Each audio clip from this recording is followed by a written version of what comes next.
So I watched the first movie almost 3 years ago.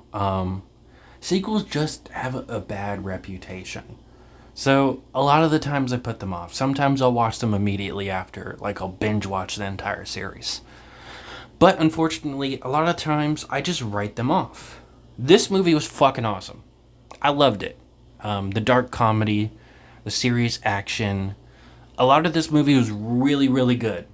Some of it was bad, but not that much. I thought it was a really good movie. So I'm glad I finally watched it. It ends on a cliffhanger though, so that sucks. I hope they continue it in Robocop 3. But I'm not sure yet because I haven't watched it yet. There's also the remake that has Michael Keaton as the villain, which I plan to watch.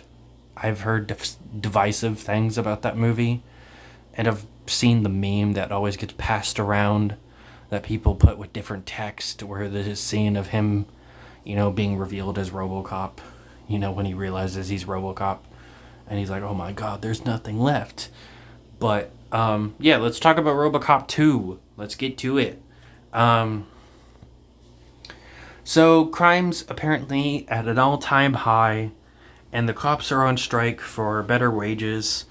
It's a big plot point of the movie, but it goes absolutely nowhere. That is one of the bad things.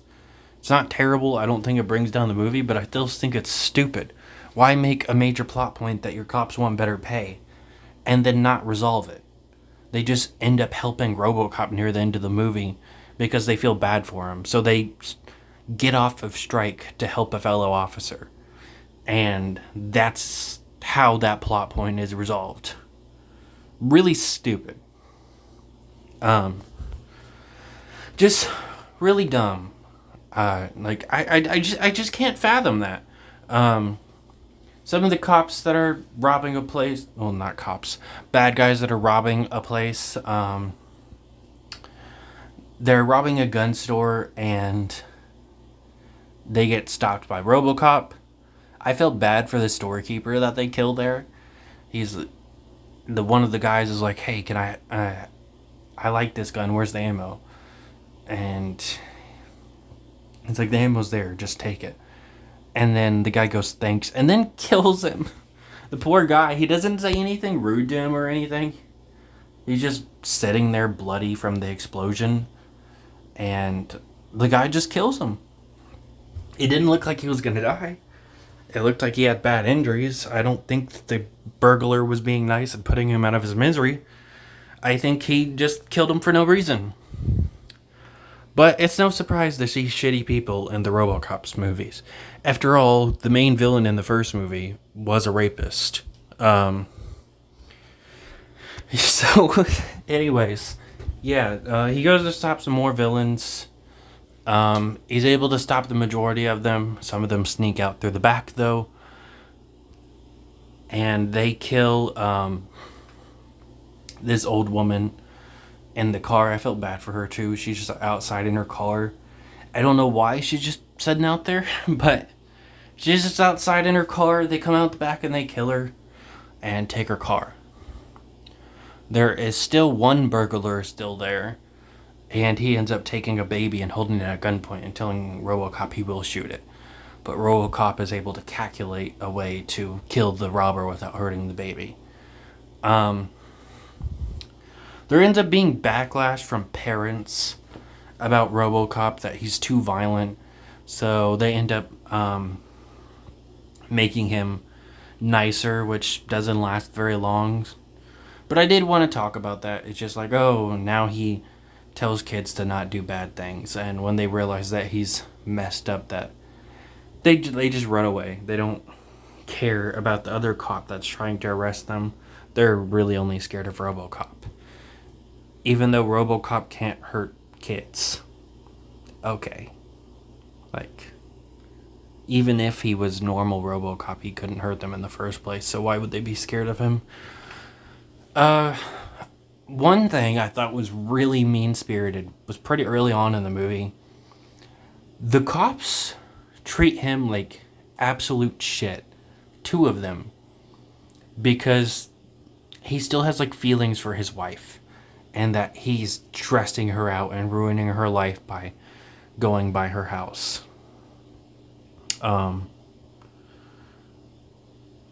It's so mean. I felt really bad for him, and those two cops never die. The other cop has a pretty decent role in the movie, and he's mean in other scenes too. So I really wanted him to die, but he does not die in this movie. Maybe he'll die in Robocop 3. Here's hoping. But, like, the most fucked up part about that is you're telling a man that you brought back to life and shoved into metal parts that what he is doing is messed up. What happened to him is messed up. What? I don't get it.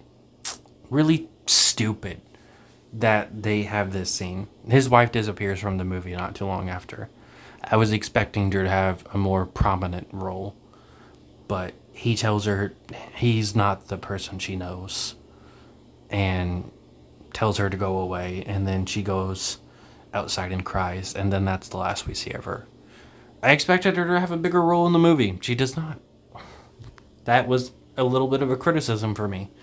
The main villain is this drug addict that is pummeling out or puddling out or whatever you call the term out a drug called nuke, and it's illegal and it's hurting a lot of people, and he's working with this other guy, and he's working with a child.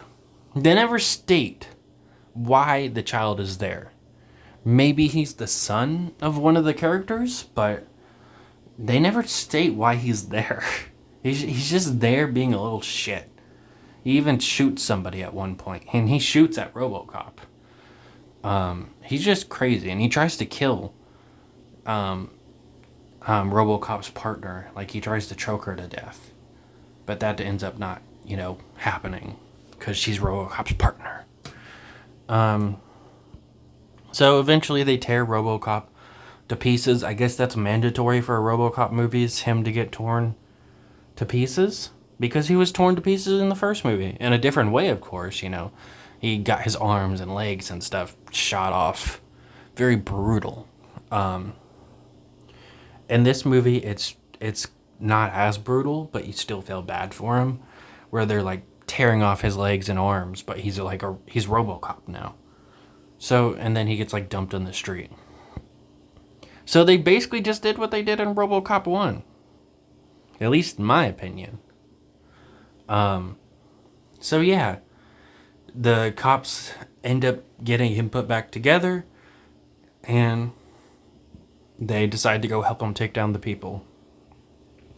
There's a little side plot with the mayor and stuff like that, but I don't really care to talk about it that much.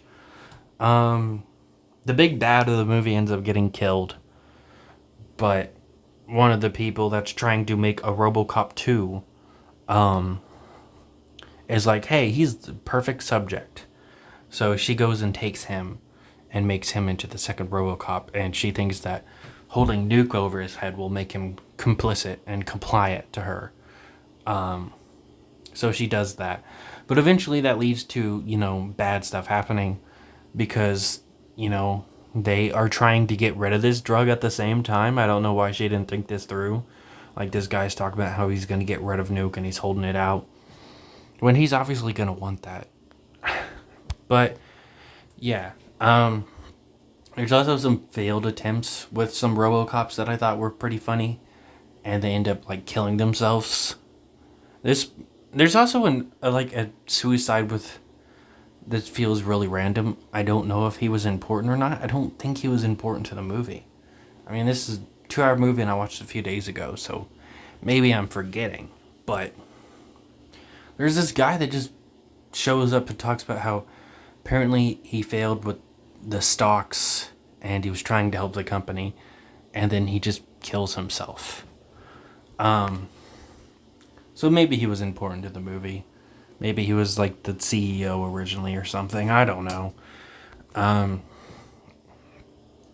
So Robocop and Robocop 2 face off. They have a bit of a crazy fight. Robocop ends up taking him down. The movie ends with one of the bad guys agreeing with 2 other bad guys that he's gonna frame the girl that's, you know, even though it's like her fault. Like he's like, yeah, we're gonna let her take the fall, and then he and the girl get into a limousine and leave. And Robocop is like, well, we'll be able to get him later. His partner's like, oh, it looks like he's getting away with this. But Robocop's like, we're going to be able to get him. And then the movie ends. So they ended it on a bit of a cliffhanger. So I'm excited to watch Robocop 3. I thought it was pretty good. It was nowhere near as brutal as the first one. The first one had some fucking crazy kills. This one, the most violent kill that I remember was Robocop shooting this guy through the eye, and the makeup looked really good. So yeah, I liked that kill. The kid is also a bit homophobic near the end, not too long before he dies, where this guy doesn't believe him that he has the money because he's a little kid. And he goes like, what are you, a queer? And I was like, whoa, we're an hour and 20 minutes in, and there's been nothing like that in this movie. I didn't expect that. But, you know, at least it wasn't a slur. Still not a fan of that. The kid ends up dying, and Robocop stays with him until he dies. And they try and, like, humanize this kid, even though he's been this absolute piece of shit throughout the movie. And he's like, oh, what I'm going through is pretty bad, right? Just like you. As if he wasn't there tearing apart Robocop in the Robocop scene. But yeah, that's Robocop 2. I really enjoyed it.